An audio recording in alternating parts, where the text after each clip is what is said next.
It is not fair for him to be in that weight class. They need to calibrate them scales. We don't know how he makes those that weight. All stuff. There is some kind of trickery going on in boxing that nobody wants to talk about.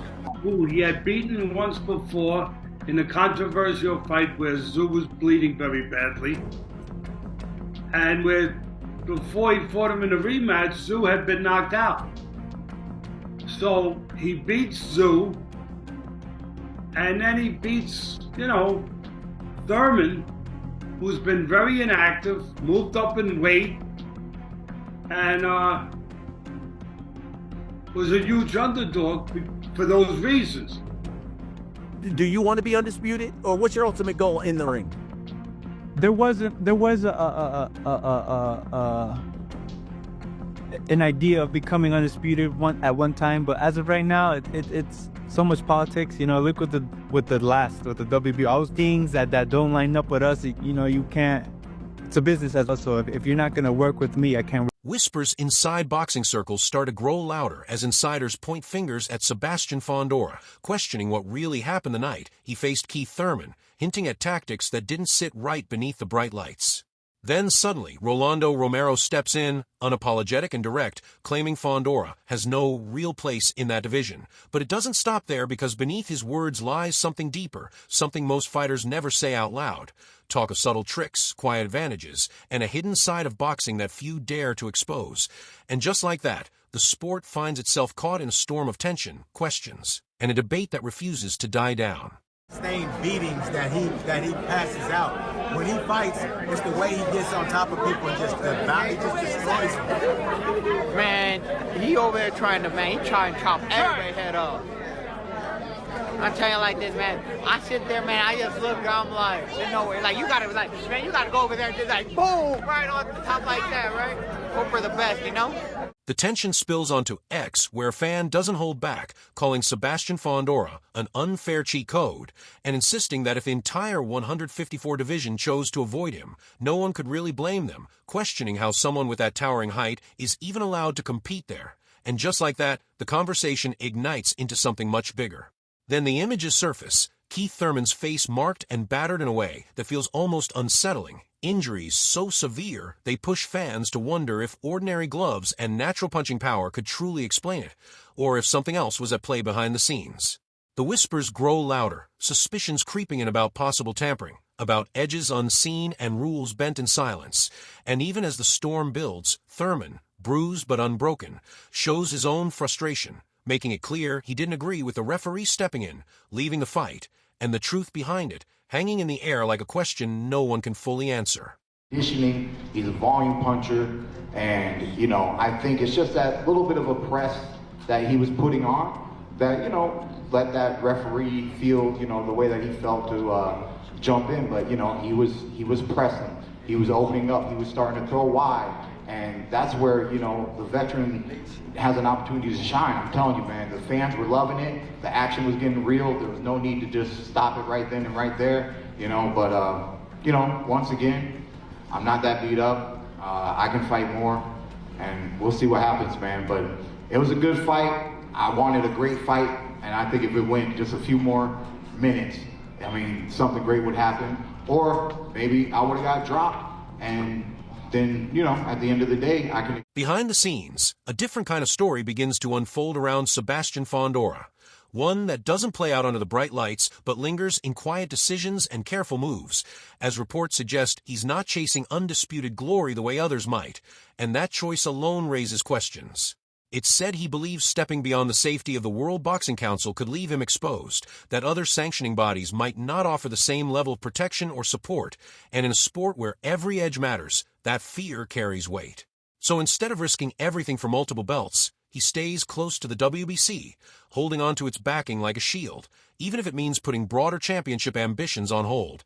And in doing so, he creates a quiet tension, because while some see strategy, others see hesitation, leaving fans wondering what would really happen if he ever stepped outside that comfort zone.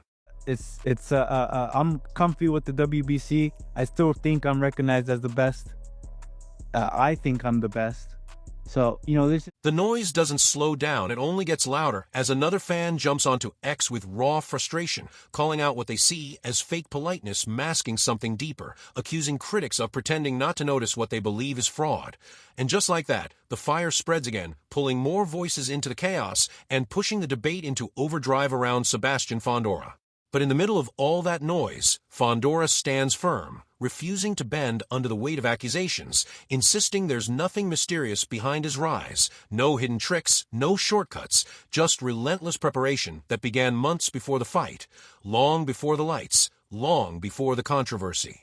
He points back to August, to the grind, the discipline, the sacrifices no one sees, saying that's where the real story lives, and that everything people witnessed against Keith Thurman came from that work alone. Yet even as he explains it, the tension refuses to fade, leaving the truth caught somewhere between belief and doubt. With my performance, of course, I think it was a great performance. Just a lot of training in this camp, We've been training for him since August of last year, so...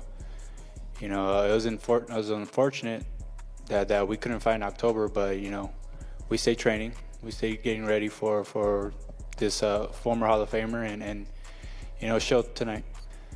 I take my hat off to Keith. Of course, he's a great former champion. Like I said, a future Hall of Famer for sure. But no, we trained very hard for this fight, and we made sure that we crossed our T's and dotted our I's, so that performance from him wouldn't be nothing crazy for us to handle. I'm very comfortable with the WBC. I've been saying this over and over again. I'll fight these guys. I'll unify with these guys, but I'll probably drop the... The criticism takes another sharp turn when Bernie the boxer steps in, questioning the very choice that set everything in motion, suggesting that Sebastian Fundora had plenty of paths in front of him, but deliberately chose a different one. And that decision alone begins to feel less like coincidence and more like calculation. According to Bernie, out of all the available opponents, Fondora picked Keith Thurman for a reason, hinting at a matchup where the balance was already tilted before the first punch was even thrown, where size, reach, and timing created an edge too big to ignore. And as that idea settles in, it adds another layer to the growing storm, because now the question isn't just about what happened in a ring, but whether it was always meant to unfold that way, leaving fans to wonder if the gap between them was simply competition, or something far more deliberate. Yes. Bludgeoned, battered, bruised, didn't knock him down, but did everything else. Man, talk to us about the matchup. Keith Thurman had a hill to climb. You know what I'm saying? That's the thing with Fondora. And man, that layoff didn't help him. Like I was just telling my boy Ramon, I was thinking he should have fought old boy first. Should have fought Charlo first. I would like to see that first. Maybe scrap the whole thing. They tried to make this thing twice and it didn't go. So I think Fondora should have been held up. He should have been put with somebody else, even though I think he hurt himself the second time. So the first time Keith Thurman hurt himself, and then the second time, boom, and then boy hurt himself. But it was a good fight, man. Keith Thurman, he showed his heart, he showed his guts. You know what I'm saying? He landed some shots in between, and but they didn't fake. The accusations surrounding Sebastian Fundora don't feel new, not even close. And that's what makes this moment hit differently, because as the noise builds, Teddy Atlas steps in with a reminder that pulls everyone back to a past many haven't forgotten. He points to that brutal night against Tim Tszyu, a fight that left Tszyu dealing with a severe head wound and vision problems that changed everything in real time, and suddenly the present controversy starts to echo something familiar. Back then, just like now, questions surfaced, quiet at first, but impossible to ignore, with fans wondering if it was just punishment inside the ring or something more calculated, whispers about gloves, about tactics, about edges that couldn't be easily seen. And as those memories resurface, the story takes on a heavier weight because it's no longer about one fight or one moment. It's about a pattern people think they're starting to recognize, leaving the line between dominance and doubt more blurred than ever. But before we go too crazy, remember the guys that he's beaten recently. He beat Costas, he beat, what's his name, Zoo. He beat Zoo, who he had beaten once before in a controversial fight where Zoo was bleeding very badly. And before he fought him in a rematch, Zoo had been knocked out.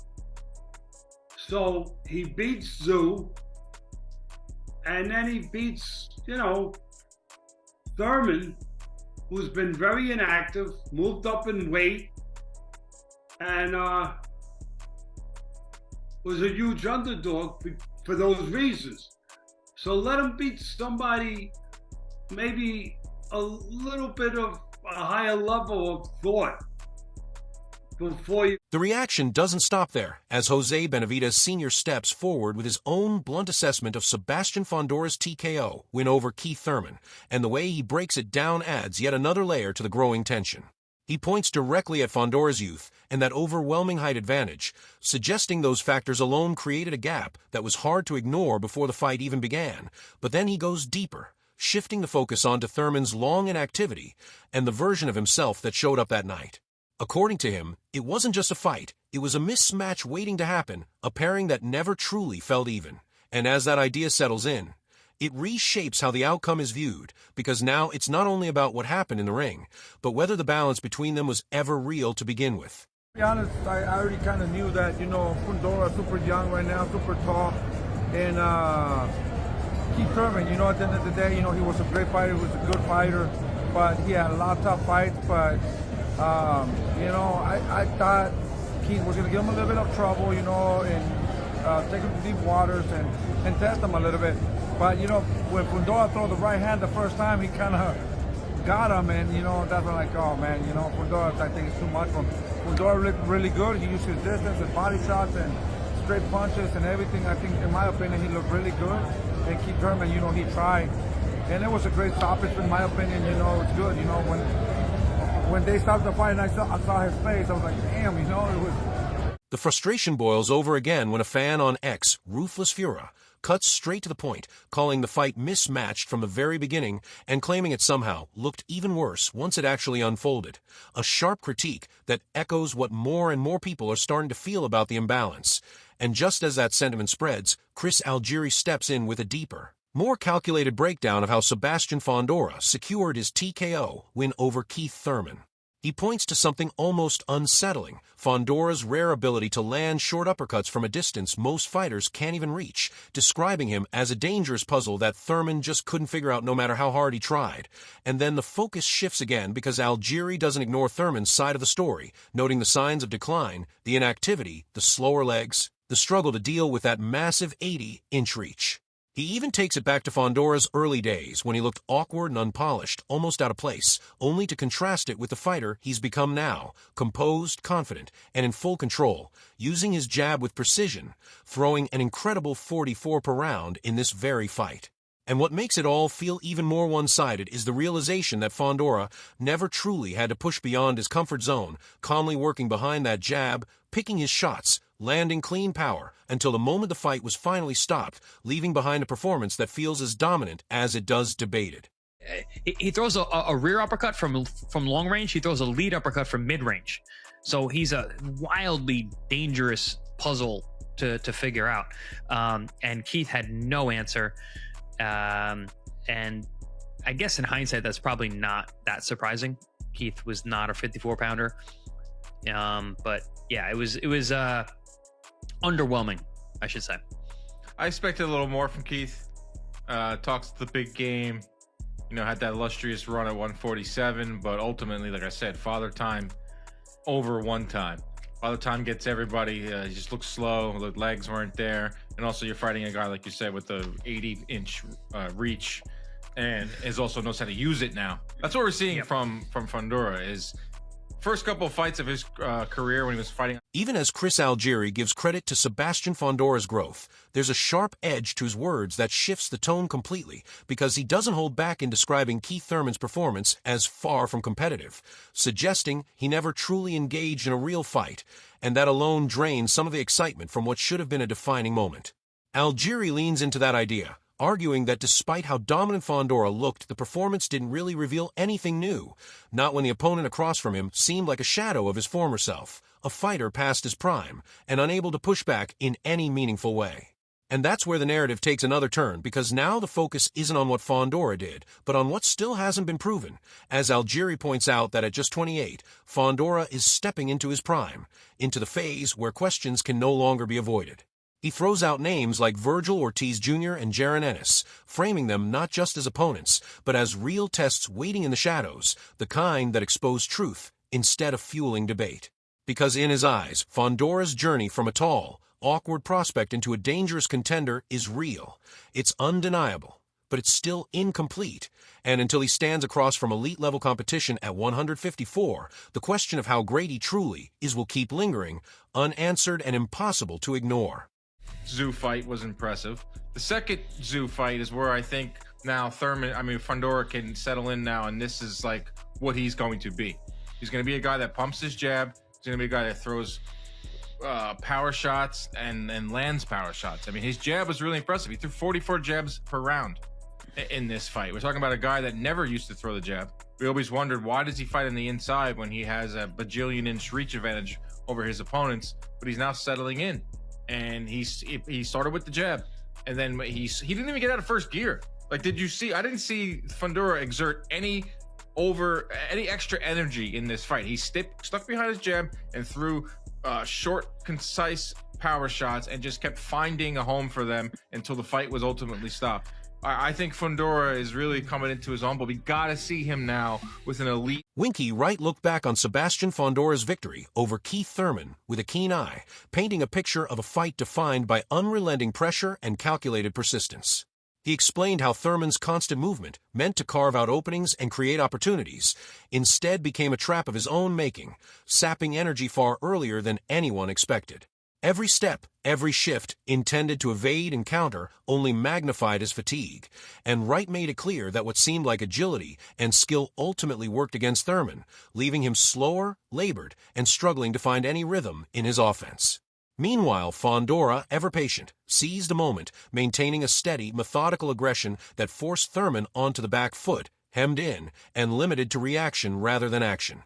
Wright emphasized the interplay between Fondora's pressure and Thurman's overextended movement, showing how it set the fight's tempo from the opening bell, dictating the pace and draining the challenger's reserves. By the time critical rounds arrived, Thurman's early energy deficit had snowballed, leaving him unable to mount a meaningful response. In Wright's eyes, the fight wasn't just about punches landed or counters missed. It was a chess match of endurance and strategy, where Fondora's constant pressure and Thurman's exhausting tactics collided, ultimately shaping a bout where dominance was written not only in power, but in the careful, unrelenting control of the ring. Part of the game, Fondora's a tough person to fight, tall, rangy, tough, and he threw a lot of punches. And Keith had a little long layoff, and no excuse, man. He's just a tough fighter. He's just tough to beat, and then Keith had to do what he had to do. You know what I'm saying? Do you think was there any adjustments you feel that were lacking in there? Yeah, it was. I think he was doing too much movement. That's what got him kind of tired with his legs, and then he couldn't do the things that he wanted to do. But Fondora was just trying to put the pressure on him. And like I said, it's been a while for Keith. Fighting, and then fighting somebody at that size. This is difficult. People can say what they want. You could do this, you could do that, but you never fight nobody 6'6", 80-inch reach, For years, Keith Thurman chased the fights that could define his career, the marquee matchups that fans dreamed of, especially the elusive showdown with Tim Tszyu. Yet injuries kept reshaping the path, blocking the opportunities he fought so hard to reach. He even crossed oceans, traveling to Australia to step onto a no-limit card, chasing the very chance that seemed just beyond his grasp, but never came. Fate, however, had another stage in mind, and soon Thurman found himself facing Sebastian Fundora, a matchup that finally offered him a big-name opponent while giving Fundora the recognition he had been building toward. From the first bell, Thurman struggled to navigate the extraordinary reach and towering height of Fundora, obstacles that no sparring session could truly replicate, leaving him searching for answers that wouldn't come. Fondora pressed relentlessly, setting the rhythm of the fight, controlling space, and dictating every exchange, while Thurman tried shift after shift, adjusting, probing, experimenting, but nothing connected and nothing slowed the inevitable. Then, in the second round, the moment crystallized. A perfectly timed left hand from Fondora buckled Thurman's knees, a signal not just of skill, but of absolute dominance taking hold. And from that instant, the narrative of the fight was written, one-sided and unyielding, as Fondora transformed the ring into a stage where his precision, power, and tactical command left Thurman struggling simply to survive, marking the start of a chapter where control and inevitability became inseparable. coming to Australia to fight on a no-limit card to hopefully do enough to secure that Tszyu fight eventually, but that would never materialize, and instead Thurman would end up finding himself fighting Fondora. Thurman was given the opportunity he's been chasing for years, and Fondora was given the big name he's been chasing also. So what ended up going down? Well, in the opening rounds, Thurman was clearly just trying to figure out how to approach Fondora. The reach, the height, it's something almost impossible to replicate in sparring. So the first couple rounds was really Fondora pushing the pace, whilst Thurman was trying different things just to see if he could even land anything. And in round 2, Fondora threw probably the best shot of the fight, a well-timed left hand which buckled Thurman's knees. But Thurman would see out the round, but from this point on, Fondora was almost in complete control. Thurman really had... By the time round 5 rolled around, Keith Thurman truly had no answers, the fight unfolding into a picture of one-sided domination as he absorbed blow after blow while offering almost nothing in return. Every cut, every swelling bruise on his face told a story words couldn't capture, a narrative of a fighter overmatched, struggling to keep pace, and ultimately the referee had no choice but to step in, prioritizing safety over spectacle as Thurman endured punishment without meaningful resistance. On the other side of the ring, Sebastian Fundora emerged not just victorious, but cemented as a formidable force at 154 pounds, a fighter transformed from the earlier days of awkwardness into someone who now fully leverages his height, reach, and physical gifts, controlling distance and applying relentless pressure with the precision of a predator in his element. Thurman, by contrast, appeared a shadow of his prime, the effects of inactivity and missed opportunities, leaving fans caught between sympathy and frustration, haunted by what could have been, wondering if the fights he once chased might have written a very different story. And in that ring, the narrative became clear. Dominance earned through preparation and physical mastery, a cautionary tale of timing and opportunity, and a moment where Fondora's evolution collided with Thurman's decline, leaving the echoes of both fighters' journeys hanging in the air long after the final bell. Round 5, it was just one-way traffic from here on out. There was almost nothing coming back from Thurman, and his face showed the story of the fight.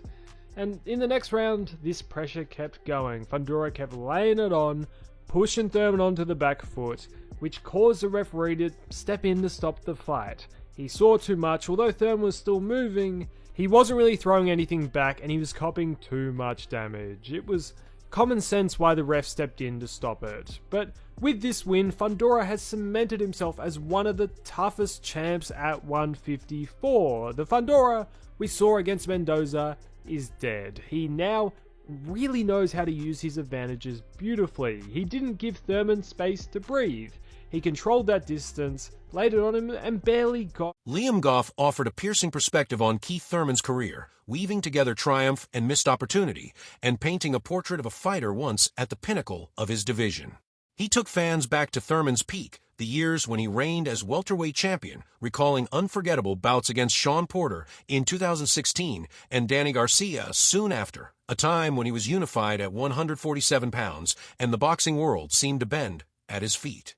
Yet Goff's narrative shifts sharply, highlighting how long stretches of inactivity derailed that momentum, how sitting out all of 2017 and 2018 robbed Thurman of the rhythm and edge that once defined him.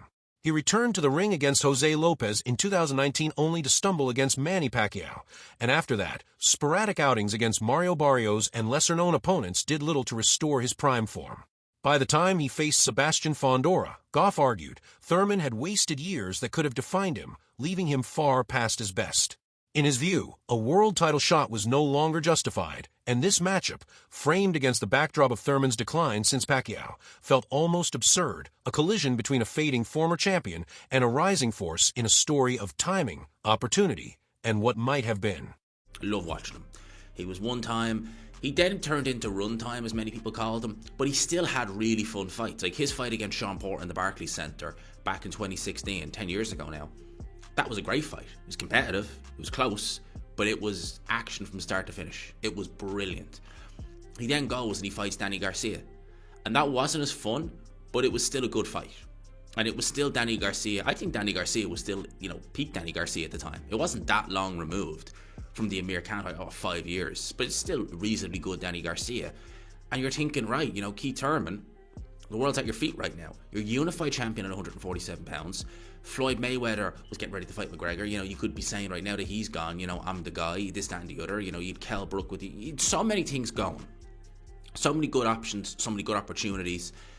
And he sits out well over a year. In fact, he sits out the whole of 2018, and that was March 2017, so it was early. Watching Keith Thurman now, Liam Goff admitted it's a difficult picture to take in because fans can't help but remember the brilliance he once displayed, the skill and dominance that made him a welterweight force. Turning to Sebastian Fundora, Goff confessed that early in his career, he wasn't impressed, noting Fondora's physical gifts, but also his awkwardness inside the ring, a tall figure still learning how to command space.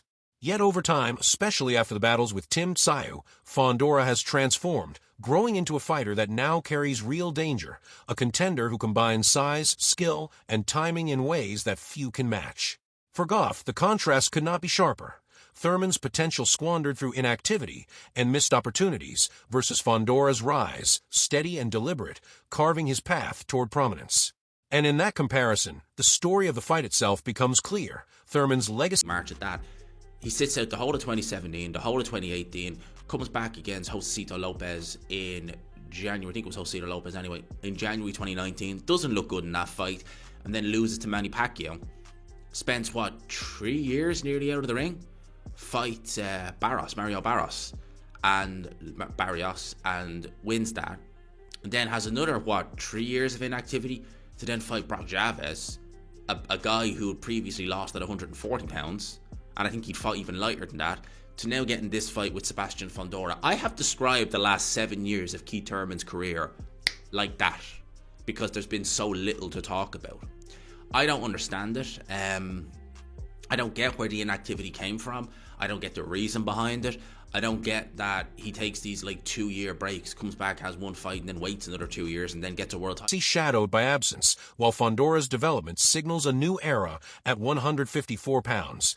A shift in momentum that is both unavoidable and defining, leaving the sport with a vivid reminder that timing, preparation, and evolution often dictate who rises and who fades in the unforgiving world of boxing.